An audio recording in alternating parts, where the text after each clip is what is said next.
എന്താ വിളിപ്പിച്ചത്? നിങ്ങളുടെ അനിയത്തി സുഭദ്രയും അവരുടെ ഭർത്താവ് ത്രിനാഥറാവുമായിട്ടുള്ള പ്രോപ്പർട്ടിയുടെ കാര്യത്തെക്കുറിച്ച് വർഷങ്ങൾക്ക് മുമ്പ് സംസാരിച്ചിരുന്നു.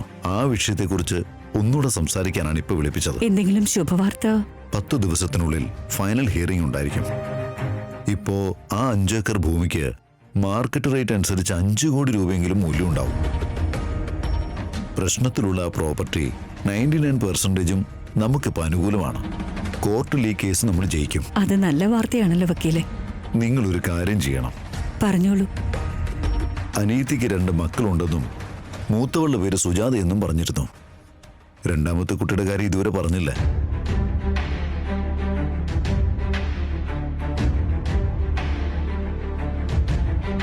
ആ മകൾ ആരാണെന്ന് നിങ്ങൾക്ക് വല്ല വിവരവും കിട്ടിയോ? സിറ്റിയിൽ തന്നെ ഉണ്ടെന്നറിയാൻ പറ്റി. പേരും മറ്റു വിവരങ്ങളൊന്നും അറിയില്ല. അപ്പോ പ്രസന്റിലി നിങ്ങൾക്കുള്ള ടാസ്ക് എന്താണെന്നറിയോ? എത്രയും പെട്ടെന്ന് അവൾ ആരാണെന്ന് കണ്ടെത്തിയതിനു ശേഷം ആ 2 പേരെ കൊണ്ടും ഈ ഡോക്യുമെന്റിൽ ഒപ്പിടിക്കേണ്ടത് ആവശ്യമാണ്.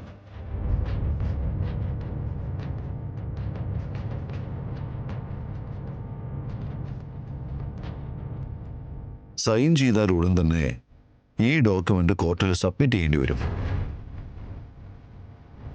എല്ലാം വേഗത്തിലങ്ങ് നടന്നു കിട്ടിയാൽ ആ പ്രോപ്പർട്ടി അവർക്ക് തിരിച്ചു കിട്ടാനുള്ളൊരു കാരണമായിട്ട് നിങ്ങൾ മാറും. മനസ്സിലായോ? ശരി സാർ, എന്നാ ഞങ്ങൾ ഇറങ്ങിക്കോട്ടെ. അങ്ങനെ ആവട്ടെ.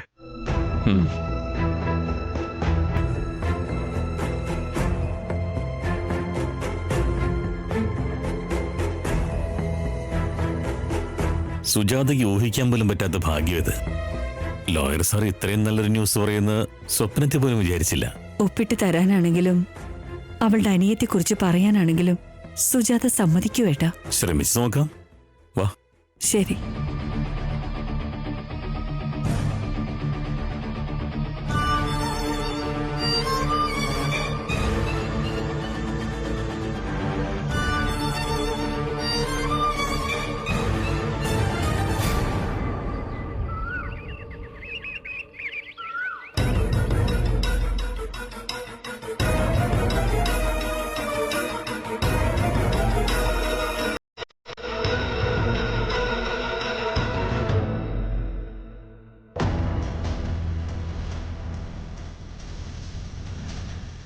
സുജാതയുടെ ബന്ധുക്കള് കയ്യിൽ എന്തെങ്കിലും പേപ്പർ പിടിച്ച് വന്നിട്ടുണ്ടെങ്കിൽ എന്തെങ്കിലും ഇമ്പോർട്ടൻ്റ് കാര്യമായിരിക്കും.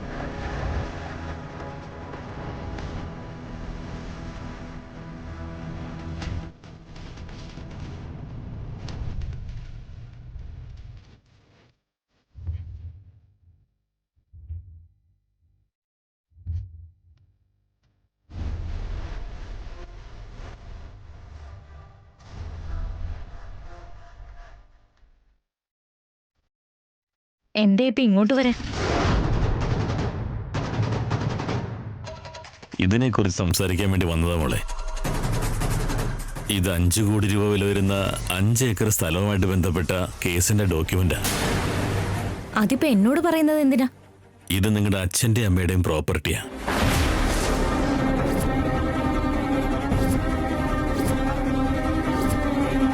ഈ ഡോക്യുമെന്റില് നീയും നിന്റെ അനിയത്തി ഒപ്പിട്ട് തന്നു കഴിഞ്ഞാ കേസ് ജയിക്കും മോളെ. ആസ്തിയെല്ലാം നിങ്ങൾക്ക് രണ്ടാക്കും ലഭിക്കുകയും ചെയ്യും. 5 കോടിയോ? അതിലെത്ര പൂജയുണ്ടെന്ന് പോലും എനിക്കറിയില്ല. വക്കീല് വിളിച്ച കാര്യങ്ങളൊക്കെ ഞങ്ങൾക്ക് വളരെ വിശദമായിട്ട് പറഞ്ഞു തന്നു. നീ ഇതിൽ ഒപ്പിട്ട് തരണം. നിന്റെ അനിയത്തിയോടും ഇതിൽ ഒപ്പിടാൻ പറയണം. നിങ്ങൾ എന്താ ഞങ്ങളെ കുറിച്ച് കരുതിയത്?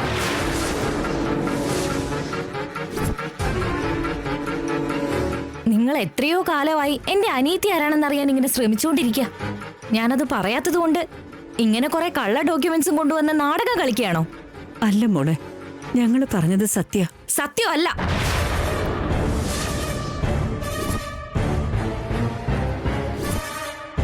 ഞങ്ങള് ദിവസവും വണങ്ങുന്ന അന്നപൂർണ ദേവിയുടെ മേൽ സത്യം ചെയ്തു പറയാണ്. നീയൊന്ന് ആലോചിക്കും മോളെ. ഞാൻ ആലോചിച്ചു. ഈ ആസ്തിയും അസ്തിത്വമൊന്നും ഞങ്ങൾക്ക് വേണ്ട. ഞങ്ങൾ ഇങ്ങനെയൊക്കെ ജീവിച്ച് തീർത്തോളാം. കല്ല് കയ്യിലുള്ളവനെ എറിയാൻ അറിയില്ല, എറിയാൻ അറിയുന്നവന് കല്ലും കിട്ടില്ല എന്ന് പറയുന്നത് ഇതുകൊണ്ടാ. എല്ലാ വിധത്തിലും നിനക്കിത് വളരെ ഉപകാരപ്പെടും മോളെ. മോളുടെ ഭാവിക്കും ഇത് ആവശ്യമായി വരും. ഇത് ഞങ്ങളുടെ അപേക്ഷയാണ് മോളെ. നീ ഒന്ന് മനസ്സിലാക്ക്. അനിയത്തെക്കുറിച്ച് ആരാണെങ്കിലും അവർ ചോദിച്ച പറയുമല്ലോ. നീ ഇത് പറയുന്നില്ലെങ്കിൽ അതിന്റെ പിന്നിൽ എന്തോ കാര്യം മറച്ചു വെച്ചിട്ടുണ്ടെന്ന് ഞങ്ങൾക്കറിയാം. മഹാലക്ഷ്മി ഇങ്ങനെ മോള് വേണ്ടെന്ന് വെക്കുന്നത് എന്തിനാണെന്ന് മനസ്സിലാവുന്നില്ല. നിന്റെ അനിയത്തി ആരാണെന്ന് പറയും മോളെ. എന്റെ അനിയത്തി ഇപ്പൊ സമാധാനത്തോടെ ജീവിക്കുന്നുണ്ട്. അവൾക്ക് ഇതിന്റെ ആവശ്യമില്ല. ഇഷ്ടമില്ലാത്ത കാര്യങ്ങൾ എന്നെ കൊണ്ട് ചെയ്യിക്കാൻ നോക്കരുത്. നിങ്ങൾ ഇപ്പൊ പോവാൻ നോക്ക്. നന്നായി ആലോചിച്ചൊരു തീരുമാനം എടുക്കും മോളെ. വേദ വാ. ഇത് കൊണ്ടുപോയിക്കോളൂ. അത് ഭാരം ഇറക്കാനുള്ളതാ മോളെ, അല്ലാതെ ഭാരമല്ല.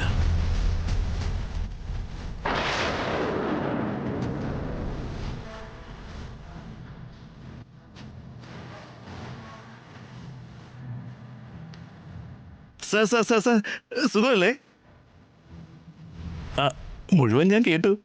സുജാതയുടെ അനിയത്തെക്കുറിച്ച് ഞാൻ എത്ര പറഞ്ഞിട്ടും നിങ്ങൾ കേൾക്കുന്നേ ഇല്ല. ഒരു തവണ കൂടെ ഞാൻ ഈ കഥ ക്ലിയർ ആയിട്ട് പറയാം, കേട്ടോ? നീ പറയുന്നത് ജീവിതത്തിൽ വിശ്വസിക്കില്ല. ഒന്ന് നിൽക്കും സാറേ. സാറേ സാറേ ചേച്ചി ഒന്ന് പറ ചേച്ചി. സാറേ ഞാൻ കുടിയനായിരിക്കും സാറേ, പക്ഷെ ഞാൻ സത്യം മാത്രമേ പറയൂ സാറേ. ഞാൻ പറഞ്ഞ കേക്ക് സാറേ.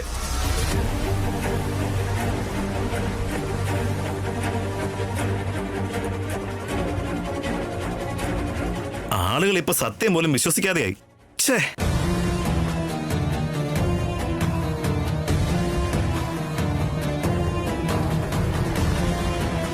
ഞാൻ ആവനിയെ കുറിച്ച് പറഞ്ഞ ഇത്രയും നാളും വീട്ടിൽ നിർത്തിയിട്ട് അവര് ചോദിക്കും എന്തിനാ കളവ് പറഞ്ഞെന്ന്. അപ്പൊ പിന്നെ സത്യങ്ങളൊക്കെ പുറത്തു പറയേണ്ടി വരും. ഞാൻ കേട്ടു, എല്ലാം ഞാൻ കേട്ടു.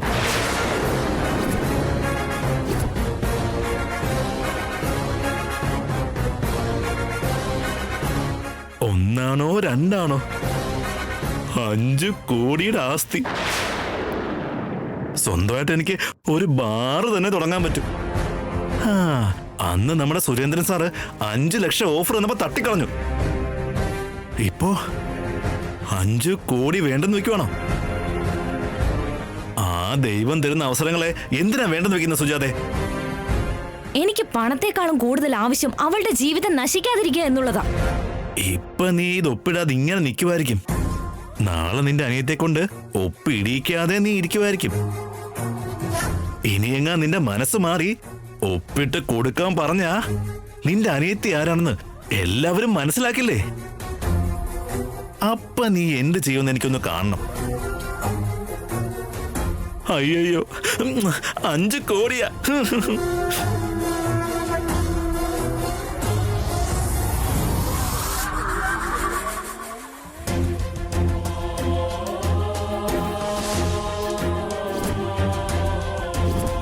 ഞാൻ അവനിക്ക് നല്ലൊരാളെ കണ്ടെത്തിയിട്ടുണ്ട്. അവന്റെ പേര് വികാസ്. നീ വികാസിനെ കല്യാണം കഴിച്ചു പറ്റൂ.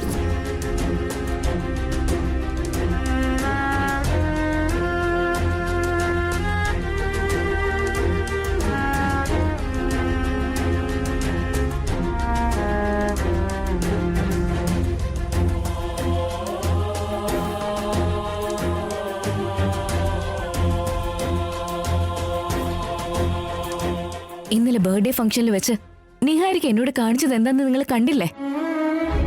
ഓരോരുത്തരും ആ ആലോചനയെ സപ്പോർട്ട് ചെയ്ത് അവിടെ നിന്ന് സംസാരിച്ചതൊക്കെ നിങ്ങൾ കേട്ടില്ലേ? ഇനി ഞാൻ എന്താ വേണ്ടത്? എല്ലാവരുടെയും കാര്യം മാറ്റിവെച്ചേക്ക്. അമ്മ വികാസമായിട്ടുള്ള എന്റെ കല്യാണം നടത്താൻ തീരുമാനിച്ചുറപ്പിച്ചു. അമ്മ ഇനി ഒരിക്കൽ കൂടി എന്റെ മുന്നിൽ വന്ന് വികാസിന്റെ കാര്യത്തില് നിന്റെ തീരുമാനം എന്താണെന്ന് എന്നോട് ചോദിച്ചാ ഞാൻ എന്താ പറയേണ്ടത്? ഇനിയൊന്നും പറയാൻ കഴിയില്ല അവനി. നിന്നെ മണിച്ചിത്രത്താഴെ ഇട്ടാ ഞാൻ പൂട്ടിയിരിക്കുന്നത്. പാവം അവനി, നല്ല വിഷമായിട്ടുണ്ട്. ഇത്രയും കാലം എന്തൊക്കെയോ കാരണങ്ങൾ പറഞ്ഞ് നമ്മൾ രണ്ടും രക്ഷപ്പെട്ടോണ്ടിരുന്നു. ഇനിയിപ്പം നമ്മൾ എന്ത് കാരണം പറയാ? എങ്ങനെയാ നമ്മൾ രക്ഷപ്പെടുക? എല്ലാ വഴികളും അടഞ്ഞു പോയില്ലേ? രക്ഷപ്പെടാൻ ഒരു വഴി പോലും തെളിയുന്നില്ല. ഈ പേടിയെ ഞാൻ നിന്റെ അടുത്ത് നിന്ന് കാണാൻ ആഗ്രഹിച്ചത്. വലിയ മിടുക്കിയല്ലേ? ഇനി നീ എന്ത് ചെയ്യുമെന്ന് ഞാനൊന്ന് കാണട്ടെ. ടെൻഷൻ ആവാതിരിക്കുക അവനി. അവരങ്ങനെയൊക്കെ പറഞ്ഞതുകൊണ്ട് അതങ്ങനെ നടക്കണമെന്നുണ്ടോ? നടക്കുന്നുണ്ടല്ലോ ചേട്ടാ. പക്ഷെ നിങ്ങൾ എന്ത് ധൈര്യത്തിലാണ് ഇങ്ങനെ ഇവിടെ നിൽക്കുന്നതെന്ന് എനിക്ക് മനസ്സിലാവുന്നില്ല. സാഹചര്യങ്ങളൊക്കെ നമ്മുടെ കൈവിട്ട് പോയി കഴിഞ്ഞാ പിന്നെ ചെയ്യാനുള്ളത് ഒരു കാര്യം മാത്രമേ ഉള്ളൂ. ഞാൻ കെട്ടിയ താലി താൻ കാണിക്കണം.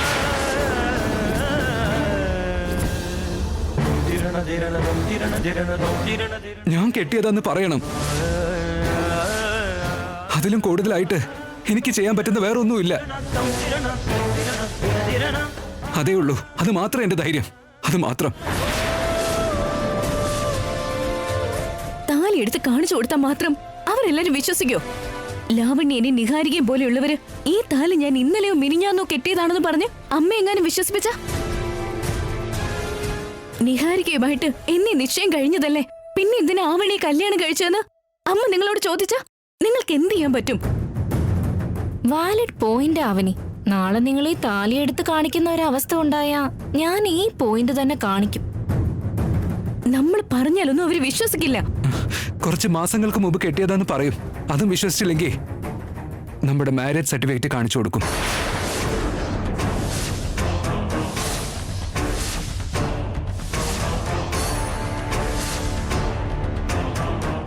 ഞാൻ എടുത്ത് ഭദ്രമായി സൂക്ഷിച്ചു വെച്ച് നമ്മുടെ മാരേജ് സർട്ടിഫിക്കറ്റ് അവർക്കെടുത്ത് കാണിച്ചു കൊടുത്താ അതിൽ നമ്മുടെ കല്യാണം കഴിഞ്ഞ ഡേറ്റ് ഉണ്ട്. ആ എവിഡൻസ് മതിയാവില്ല അവനി. അത് കാണുമ്പോ ഒരാൾക്കും ഒന്നും പറയാനുണ്ടാവില്ല. ഇവിടെ ആർക്കും നമ്മളെ ക്വസ്റ്റ്യൻ ചെയ്യാൻ പറ്റില്ല. ആ സർട്ടിഫിക്കറ്റിനെ പറ്റി അവർ എൻക്വയറി ചെയ്താലും ലീഗലി പ്രൊസീഡ് ചെയ്യുകയാണെങ്കിലും നമ്മുടെ ഭാഗത്ത് അവർക്ക് യാതൊരു തെറ്റും കാണാൻ പറ്റില്ല. താലി ഈ അടുത്ത ഡേറ്റിലൊന്നും കെട്ടിയതല്ല, സർട്ടിഫിക്കറ്റിലുള്ള ഡേറ്റിൽ കെട്ടിയതെന്ന് അവർക്ക് മനസ്സിലാവും. അവനി നമ്മളെ നമുക്ക് പ്രൊട്ടക്ട് ചെയ്യാൻ പറ്റുന്ന നമ്മുടെ കയ്യിലുള്ള അൾട്ടിമേറ്റ് വെപ്പൺ അത് തന്നെ അവനി. അതുകൊണ്ടാ തന്നോട് ഞാൻ പേടിക്കേണ്ടെന്ന് പറയുന്നതും ഞാൻ ധൈര്യമായിട്ടിരിക്കുന്നതും.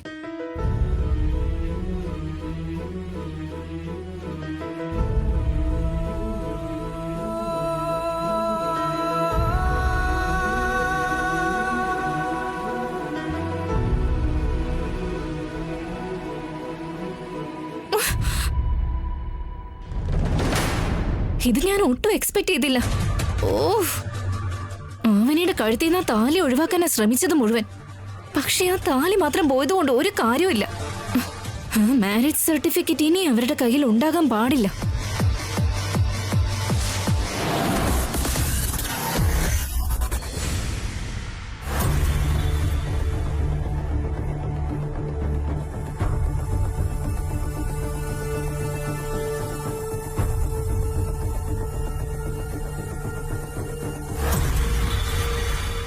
എന്താടാ ഇത്? ആപ്പിളാണ് മോനെ, മട്ടനാണെന്ന് കരുതിയോ? കബാബിന് വെട്ടുന്ന പോലെ വെട്ടുന്നല്ലോ. എന്താണെന്നറിയില്ല, ഇടയ്ക്കെനിക്ക് ചെറിയ വസ്തുക്കൾക്ക് പോലും എന്റെ സ്വഭാവം കാണിച്ചു കൊടുക്കാൻ തോന്നും. നിന്റെ സ്വഭാവം ഇതുപോലുള്ള ഐറ്റംസിൽ മാത്രം കാണിച്ചാൽ മതി കേട്ടോ, പുറത്ത് കാണിക്കാനായി നോക്കണ്ട. നിഹാരിക ഉണ്ടാക്കിയ പ്ലാൻ പ്രകാരം ആവനിയായിട്ടുള്ള നിന്റെ കല്യാണം ഉടൻ തന്നെ നടക്കും. അതുവരെയെങ്കിലും അബദ്ധങ്ങളൊന്നും ചെയ്തു കൂട്ടാണ്ട് കെയർഫുൾ ആയിട്ടിരിക്കണം. നിഹാരികയുടെയും ശ്രീകറിന്റെയും കല്യാണം അവര് ഫിക്സ് ചെയ്തതുകൊണ്ട് എത്രയും പെട്ടെന്ന് നിഹാരിക നിന്റെ കല്യാണത്തിനുള്ള മുഹൂർത്തം കുറിച്ചോളും. യെസ്, അതിനല്ലേ ഞാൻ വെയിറ്റ് ചെയ്യുന്നത്. നിന്നെക്കുറിച്ച് അവൾ എത്ര വലിയ ബിൽഡപ്പാ കൊടുത്തതെന്ന് നീ കണ്ടതല്ലേ? അപ്പോ ആ റേഞ്ച് നീ കീപ്പ് ചെയ്യണം, അല്ലാതെ പുറത്തിറങ്ങി പ്രശ്നം ഉണ്ടാക്കല്ലേ.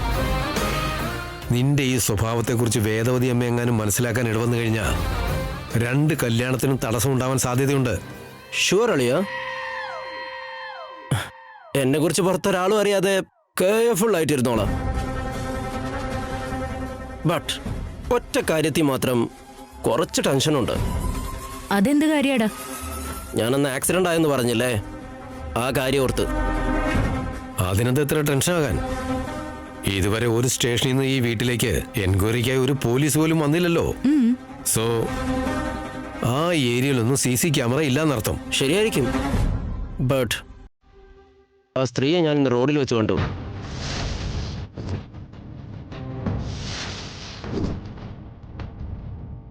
എന്നെ വെറുതെ വിടില്ലെന്ന് വാണിംഗ് തന്നവള്.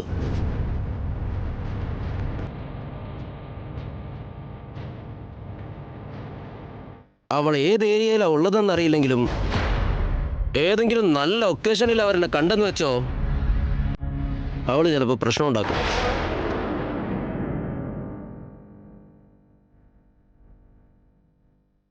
ഇതുകൊണ്ടാ നിന്നോട് ശ്രദ്ധിച്ചിരിക്കാൻ പറയുന്നേ.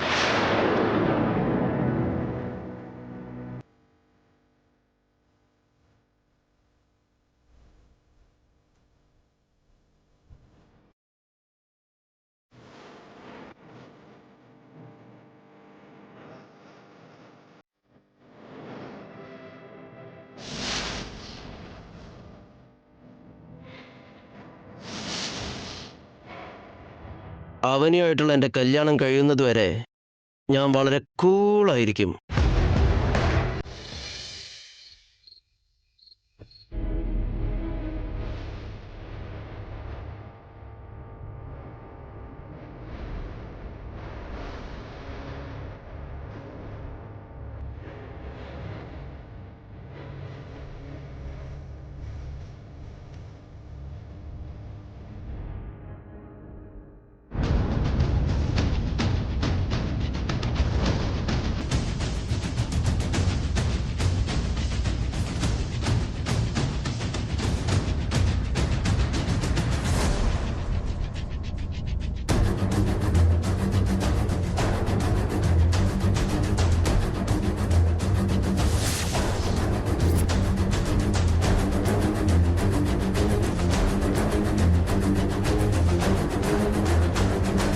നിങ്ങളുടെ അടുത്ത് എന്തെങ്കിലും തെളിവുണ്ടെങ്കിൽ അവസാനം ഒന്നിക്കുന്നത് നിങ്ങളായിരിക്കും. ഒറ്റയ്ക്കായി പോകുന്നത് ഞാനും. അതുകൊണ്ട് ഇനി നിങ്ങളുടെ കയ്യിൽ ഈ സർട്ടിഫിക്കറ്റ് വേണ്ട.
ഈ സർട്ടിഫിക്കറ്റ് പ്രകാരം ഇവരുടെ കല്യാണം ചെന്നൈ പോലീസ് സ്റ്റേഷനിൽ വെച്ച് നടന്നതാണെന്ന് മനസ്സിലാക്കാം.